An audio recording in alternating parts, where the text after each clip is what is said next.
Capítulo 17. Enfim, Roma. Roma transformou-se numa cidade blindada, para acolher a assinatura da Constituição Europeia. Será um verdadeiro encontro com a história e com a civilização da Europa. A capital italiana estará protegida por um sistema de segurança que limitará terrivelmente a vida na cidade, sobretudo em zonas como Campidoglio, o lugar da fundação de Roma e do encontro dos dois gêmeos, Remo e Rômulo, amamentados pela loba. 3 dias depois dos fatídicos acontecimentos na Torre Eiffel, estávamos prontos para ir a Roma. Laura tinha tido o funeral pago pela maçonaria graças aos esforços de Wilson e William. O grupo estava pronto, mas o voo da Air France que pegaríamos do aeroporto Charles de Gaulle, em Paris, com destino ao aeroporto Leonardo da Vinci, em Roma, estava atrasado em, pelo menos, 1 hora. Chegamos ao aeroporto em cima da hora e com medo de perder o voo. William ajudava no transporte das bagagens e Samantha já chorava a ausência do amado Paul. Wilson tranquilizou-a dizendo que ele deveria estar de volta em 1 semana. A vampira estava com os olhos ainda mais vermelhos, de tanto chorar. Paul abraçou-a com um gesto que mais parecia Drácula preparando-se para morder uma vítima, e ela se acalmou. William despediu-se de nós, pois ainda tinha que acabar um serviço e, dentro de 1 mês, estaria de volta a Londres. Agradecemos a ajuda dele na caça e também nos despedimos de Samantha.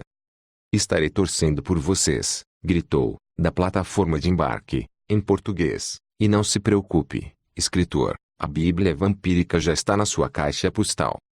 Ainda bem que ninguém aqui fala a minha língua, pensei enquanto passava pelos fiscais. Mesmo assim, houve alguns olhares inquisitivos e alguns risos. Paul se divertiu com meu embaraço, e quase desejei ter uma estaca de madeira à mão para matá-lo. O voo era em um daqueles aeroplanos comerciais, com 3 filas de assentos. Nós estávamos na do meio, o que nos permitia ficar juntos e conversar sobre o acontecido nos últimos dias. Após colocar as malas de mão nos lugares, começamos nosso planejamento. O corpo de Laura foi sepultado de maneira provisória no mausoléu de Williams, no Père Lachaise, explicou Wilson. Assim que for possível, ele será trasladado para o Brasil. Se tiver alguém para reclamá-lo, observei. Ainda estava com pena do triste fim daquela megera que tinha nos manipulado. A Oráculo não escapara de seu próprio fim. Uma cabeça já foi cortada, disse Paul, temos de nos preocupar com a outra. O que os leva a pensar que Gabriel estará em Roma à nossa espera? Perguntou Angela. Ele, com certeza, não desistirá da última etapa da caça, agora que tem controle total sobre o braço brasileiro do processo, analisou Wilson. Não teve escrúpulos para nos atacar no Père Lachaise. Se não fosse por Paul. Lembre-se de cumprir sua parte em nosso acordo, disse ele, apontando-me um dedo longo e delgado, com uma unha grande, que lembrava dos vampiros da Amer. Engoli em seco, pois não sabia como introduzir o assunto de uma sociedade secreta vampírica sem cair no ridículo. Mas resolvi pensar nisso depois. Quantos serão nesta última etapa? Perguntei. Wilson olhou-me sério. Apenas nós. Por quê? Perguntou Angela. Regras da organização da caça. Somente os descobridores dos grimoires anteriores terão acesso à última etapa. Por isso temo por nossa segurança lá. Principalmente com Gabriel à solta. Será mais fácil para ele nos seguir e ter um último confronto. Ele conseguirá fugir de Paris agora que está sendo procurado pela Sûreté? Perguntou Angela. Provavelmente, respondeu Paul. Ele deve ter identidades falsas de gente para tirá-lo de lá. Afinal, o processo é uma sociedade que cresceu mundialmente nesses últimos 5 anos. O avião começou as manobras para a decolagem, e escutamos o som ensurdecedor das turbinas sendo ligadas a todo vapor. O que mais me impressionou nesta história foi ter uma carta em meu nome à minha espera, disse Wilson. Nunca tinha visto alguém tão seguro do domínio do método de Nostradamus a ponto de indicar o nome e o sobrenome de alguém que se vê no futuro. Prova de que o general tinha grande poder pessoal, explicou Paul, e que os grimoires podem ser autênticos. Por falar nisso, alguma informação sobre a análise do primeiro que foi encontrado? Nada ainda. Mas essas coisas demoram mesmo. Afinal, não se determina a autenticidade de um objeto histórico desse porte da noite para o dia. Sentia-me melancólico com os acontecimentos. Cada vez mais sentia que a culpa do envolvimento de Gabriel com o processo era minha.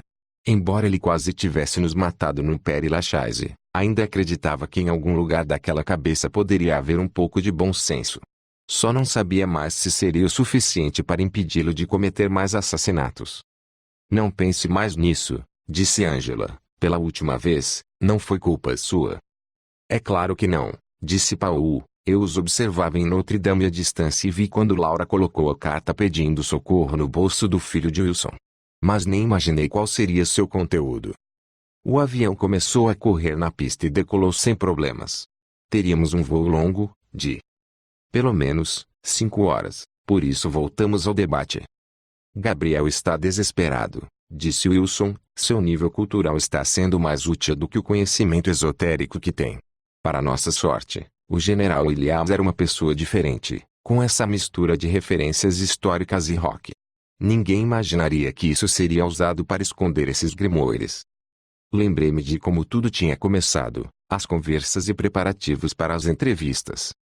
Que começaram o livro e as palavras que dissera para Gabriel há poucos dias na agulha de Cleópatra, em Londres, voltaram com força. Eu só não quero amanhecer com a sua morte pesando na minha consciência, seu idiota. Bem, vamos nos concentrar na próxima etapa, falei, espantando os pensamentos. Quer dizer que seremos os únicos na caça?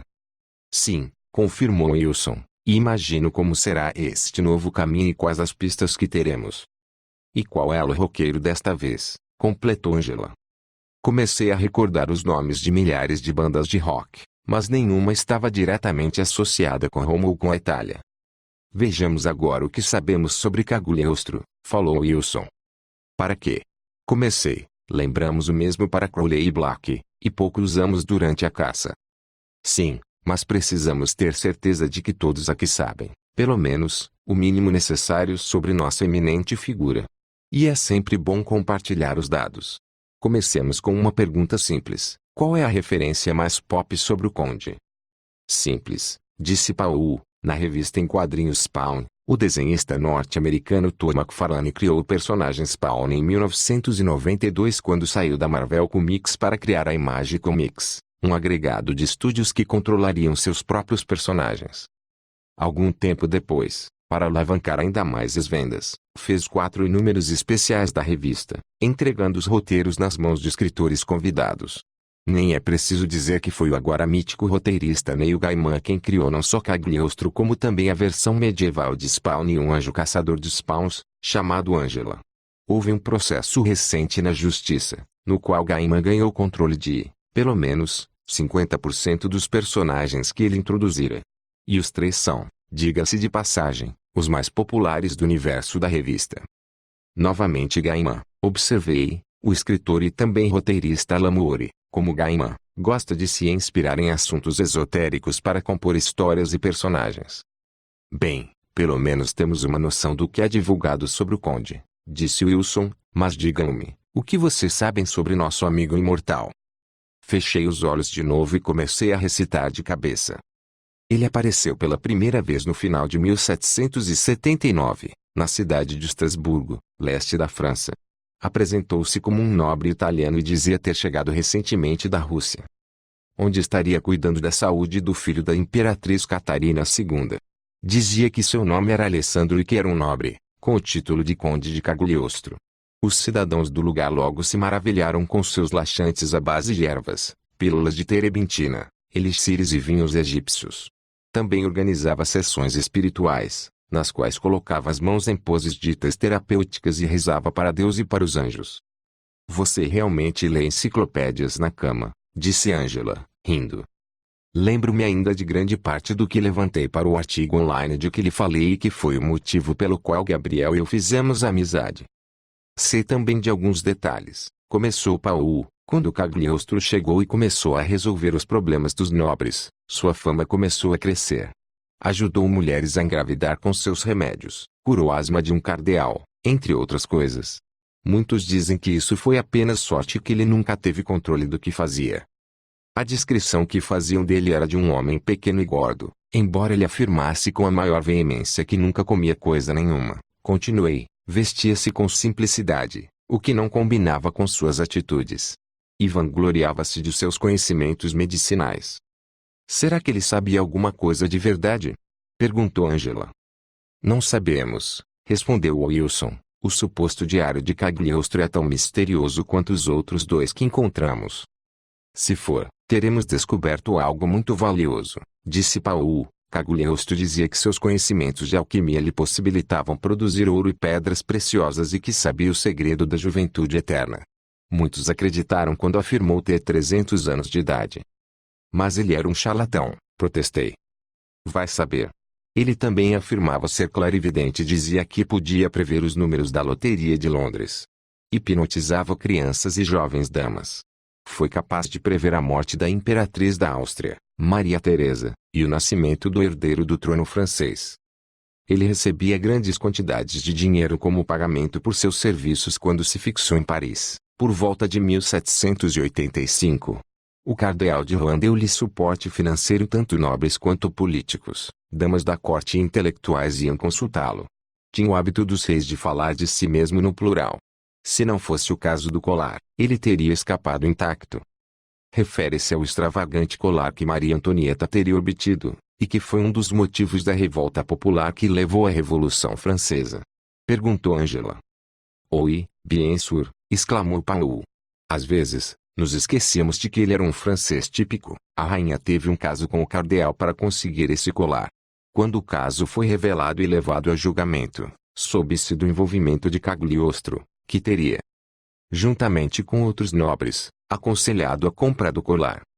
Os boatos sobre a origem de Cagliostro eram vários, completei, além da versão que Wilson já comentou de que ele seria filho de judeus que ficaram ricos no Brasil. Alguns o viam como descendente de um fabricante de perucas em Nápoles. Outros diziam que ele fora educado por um sacerdote no interior de uma pirâmide egípcia.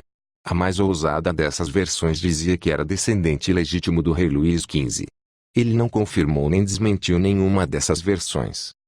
Durante o caso do colar, descobriu-se sua verdadeira identidade. Era filho de um comerciante de Palermo, na Sicília, completou Paul. Chamava-se Giuseppe Balsamo e tinha sido enviado para um mosteiro franciscano pelo pai, mas foi expulso por mau comportamento. Foi desmascarado como falsário de obras de arte e casou-se com uma mulher chamada Lorenza Feliciani, que assumiu o nome de Serafina e tornou-se sua cúmplice. Quando o caso do colar estourou, Cagliostro foi expulso da França e mudou-se para Roma, onde foi preso novamente mais tarde e posto diante de um tribunal de inquisição, acusado de maçonaria, heresia e feitiçaria. Foi sentenciado à morte, mas acabou perdoado e recebeu sentença de prisão perpétua. Passou seus últimos dias na prisão de São Leo, próximo à capital italiana. Nenhum corpo foi encontrado quando sua sepultura foi aberta, anos mais tarde.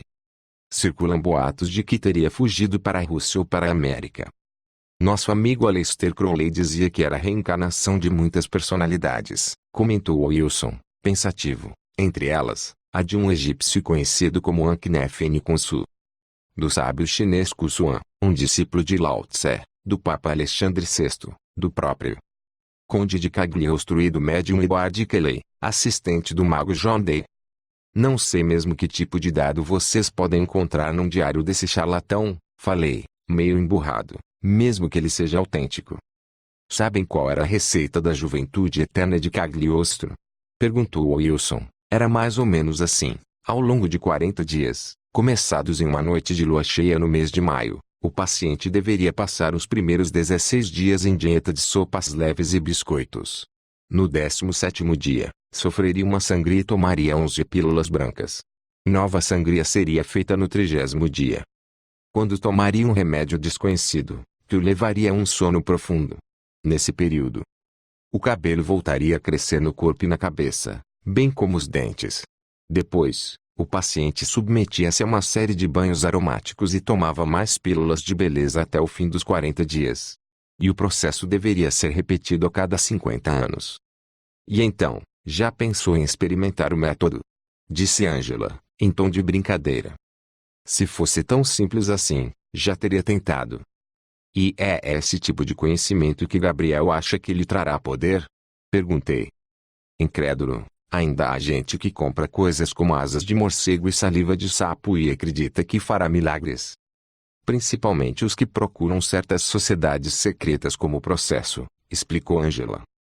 Aquilo tudo era loucura e eu já estava cansado. Não vi a hora de acabar e voltar para minha rotina diária em São Paulo. Passamos o resto da viagem analisando os pontos mais conhecidos de Roma e como fazer para nos locomovermos. Wilbur, o segundo filho de Wilson, já tinha providenciado tudo. Ele também era militar, como o irmão, mas optara por se afastar do serviço e abrir uma agência turística em Londres. Fora para Roma em companhia da namorada, estudante de arte, para ver se poderia abrir uma filial de sua empresa por lá. E os contatos militares ainda se faziam úteis, principalmente na hora de abrir um negócio. Quando o avião pousou no Leonardo da Vinci, o tempo estava seco e quente. O que era uma surpresa para nós, depois do clima enfrentado em Londres e Paris. Paul não se deu bem com o calor, principalmente pelo hábito de andar todo de preto. Angela e Wilson discutiam, sem parar, planos de ação. Eu só me preocupava com o fim dessa aventura e suas consequências. De repente, vi, no meio da multidão que esperava os que desembarcavam, William em pessoa. Apontei para ele e falei, bem alto. Ei, é William. Olhem lá. Wilson seguiu a direção do meu braço e sorriu. Não, não é. É Wilbur. William e Wilbur são gêmeos idênticos. Uau, pensei, já tinha ouvido falar da incrível semelhança de gêmeos, mas essa era demais. Era como se olhasse uma cópia fiel, nos mínimos detalhes. O mesmo rosto, o mesmo penteado, o mesmo jeito de falar e observar. Parecia mais um clone. Wilbur aproximou-se de nós enquanto enfrentava a multidão. Abraçou o pai com força e disse: Fez boa viagem. Excelente. E onde ela está? Ela surgiu de trás de Wilbur. Era pequena, 1,62 m, no máximo. Tinha constituição frágil e membros finos. Cabelos louros que se espalhavam pelos ombros e olhar indagador. Vestia blusa bege, calça preta e levava uma bolsa de couro quase tão grande quanto o cinto de utilidades da Badgerl.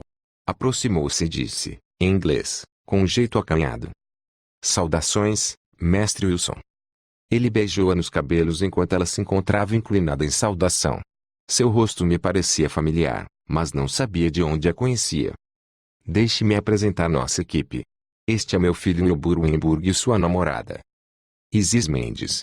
Estes são Sérgio, jornalista e escritor, Angela, dos Illuminati, e Paul, representante do Templo do Vampiro. Depois que nos cumprimentamos, ela se aproximou de mim e falou em português. Prazer em conhecê-lo, senhor. Minha tia só fala de seu livro e do que aconteceu no escritório dela. Sua tia? Perguntei, sem entender. Sim, a senhora Ana, da Teosofia, em São Paulo. A figura daquela senhora que parecia Madame Blavatsky voltou-me à memória. Foi a última pessoa que entrevistei antes da publicação original do primeiro livro e a testemunha da corrupção final de Gabriel quando ele revelou seus planos de se tornar o professor do processo. Horas, mas que mundo pequeno. Vocês poderiam voltar a falar em inglês? Perguntou Wilbur. Fiquei sem graça e Isis traduziu para eles o elo que tínhamos. Parecia ser uma pessoa recatada e quieta, de poucas palavras. Ficava o tempo todo ao lado de Wilbur, que parecia sentir muito ciúme dela, e vi que isto deixava nosso amigo vampiro um tanto triste, com saudades de Samantha. Olhei para Angela, que parecia estar se divertindo com a cena. Isis fazia jus ao nome da deusa egípcia. Sua estatura e toda a constituição física a colocavam numa situação que a fazia parecer inofensiva, mas observava tudo e todos com olhar incisivo. Provavelmente, reflexo de sua criação com os teosofistas, pensei. Saímos do Leonardo da Vinci e entramos em uma BMW bege, que nos esperava no estacionamento. Aparentemente, Wilbur estava tendo sucesso com seu negócio a ponto de ter um carro deste porte. Começamos a nos dirigir para a cidade e, quando entramos no perímetro urbano, meu relógio, já reajustado para a hora local, acusava 11 horas da manhã. O tráfego lembrou-me os filmes de Federico Fellini, que sempre fazia boas tomadas do movimento dos carros.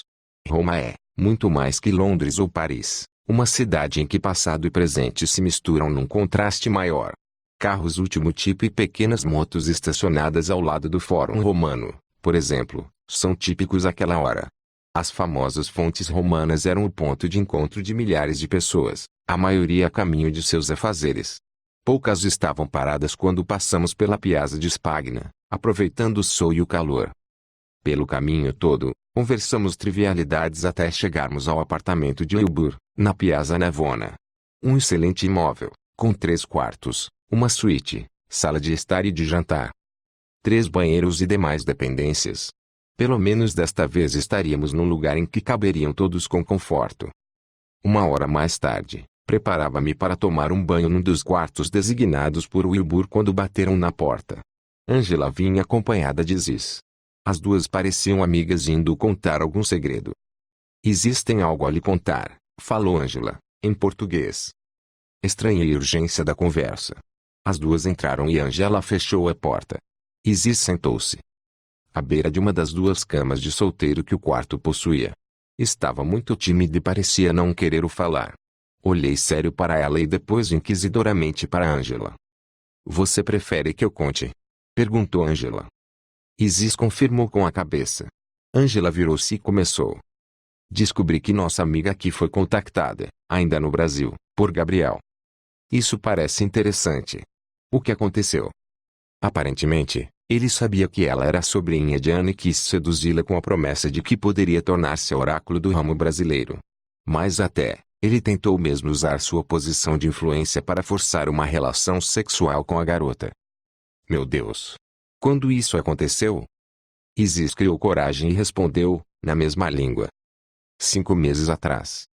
"Sabe o que isso significa?" perguntou Angela. "Sim", confirmei, "que ele já pretendia fazer algo com Laura desde aquela época." "Então, o que aconteceu em Paris?" "Serviu apenas de pretexto para que Gabriel jogasse a culpa em alguém", concluiu Angela. "Quem sabia disso?" "Apenas minha tia", disse Ziz. "Foi quando ela me contou o que aconteceu quando o senhor foi entrevistá-la.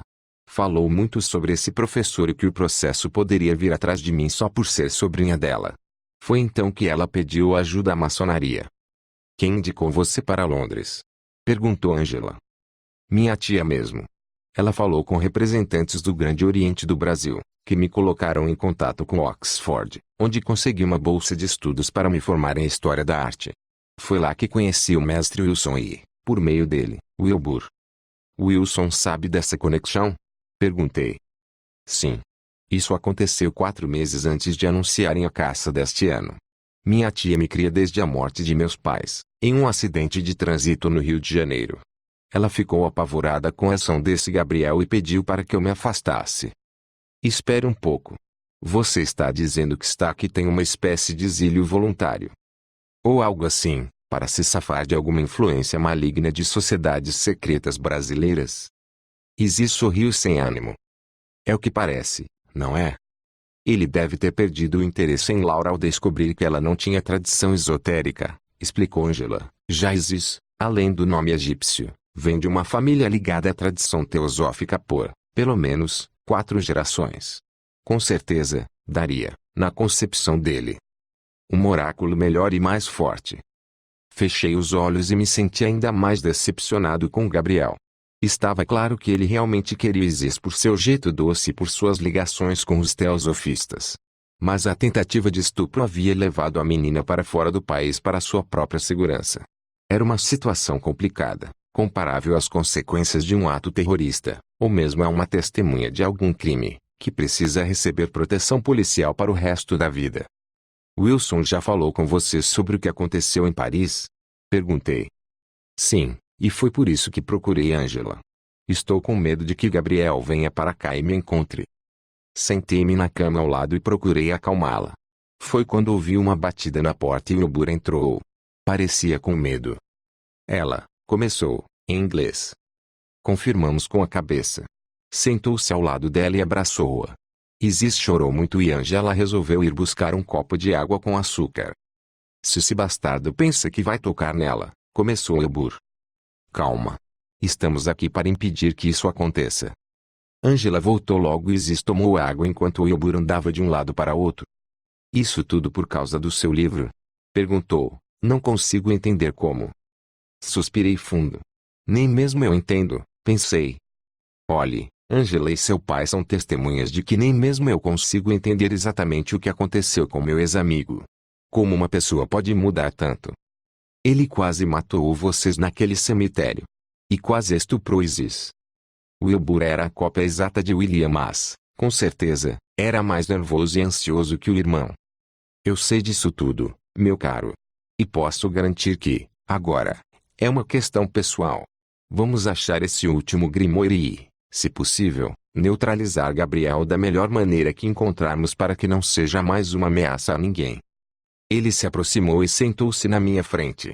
Angela observava a cena enquanto Isis tentava se recompor. Quero que vocês sejam testemunhas de uma promessa minha. Deixei a carreira militar para meu irmão, mas sei atirar e matar tão bem quanto ele. Se ele encostar um dedo em Isis ou em meu pai, juro por Deus que eu o mandarei para o inferno. E você não vai me impedir.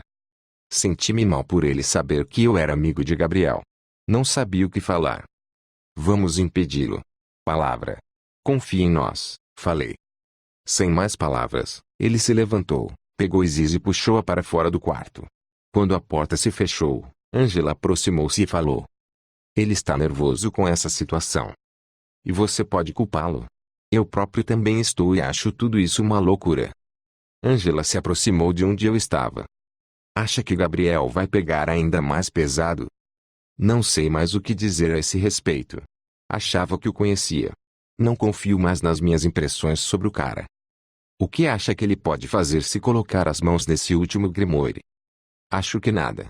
Será um caso de desespero, mas, quando ele descobrir que Isis está aqui e que está conosco, pode ficar ainda mais paranoico. Acha que ele pode ter algo como síndrome de Adolf Hitler? Cometer suicídio quando se vir acuado. Usar uma cápsula de cianureto como a que matou aquele infeliz que estava em Cumbica quando embarcamos. Talvez. Mas acredito piamente que Wilbur pode acabar com a vida de Gabriel sem que este precise mover um músculo. Ficamos em silêncio, sem saber o que falar. Ouvimos nova batida na porta e Wilson e Paul entraram. Vim pedir desculpas por meu filho, disse Wilson. Ele ficou bem abalado quando descobriu que o homem que a fez Isis sair do Brasil e o que quase nos matou no Père Lachaise. São mesmo. Percebi, falei, sarcástico. Acho que é melhor eu começar a me mexer, comentou Paul, quando teremos de nos apresentar. Depois de amanhã, às 8 da noite, na Basílica de San Giovanni em Laterano, disse Wilson, o que pretende fazer? Contatar aliados aqui. O Templo do Vampiro possui conexões em Roma que pretendo ativar. Vou sair agora atrás delas. Vejo-os mais tarde. Desejem-me sorte. Paul saiu. Era estranho, mas incrivelmente prestativo. Primeiro, fanático religioso. Depois, assassino. Agora, estuprador. Comecei. Quem é esse homem? Como pôde alterar-se tão profundamente? Wilson olhou para o chão e não disse uma palavra. Até que pareceu tomar coragem e respondeu. Há características de uma pessoa que não vêm à tona, a menos que algo os desperte. Essa é uma das lições que os buscadores das sociedades secretas ensinam aos que têm boa vontade, buscar o autoconhecimento. Dependendo da verdadeira natureza do buscador, essa pode ser uma experiência boa ou má. Infelizmente, seu amigo deu muito ouvido ao poder e ao conhecimento que tinha. Mas nada disso vai lhe ser útil se sua alma já estiver condenada. Temos que acreditar que podemos salvá-lo, mesmo que ele não queira. Olhei pela janela do quarto e, não sei bem porquê, lembrei-me da conversa com Ana e de suas palavras sábias. E mais uma citação passou-me pela cabeça. Poder sem restrições. Conhecimento sem sabedoria. Idade sem maturidade. Paixão sem amor. Eu preciso derrotá-lo e vou conseguir. Angela riu e Wilson lançou um olhar indagador para ela. Isso é hora de lembrar de X-Men, disse Angela. E por que não? A saga da Fênix é apenas uma história em quadrinhos, mas as palavras de Gilles Claremont nunca fizeram tanto sentido. Ainda tinha muito o que fazer, por isso pedi licença para tomar meu banho enquanto os dois debatiam alguns assuntos. Cerca de 2 horas depois, nós 5 saímos de carro para conhecer Roma e desfrutar uma refeição decente. Estávamos tão cansados que ninguém, absolutamente nenhum de nós, reparou no Monza marrom parado na esquina da rua onde ficava o apartamento de Wilbur e em seu ocupante solitário, que nos observava com ódio. Termino do capítulo 17. Traduzido e adaptado a partir de informação veiculada pelo site www.lonelyplanet.com. Mostrando o processo de modernização da milenar Roma, N.E.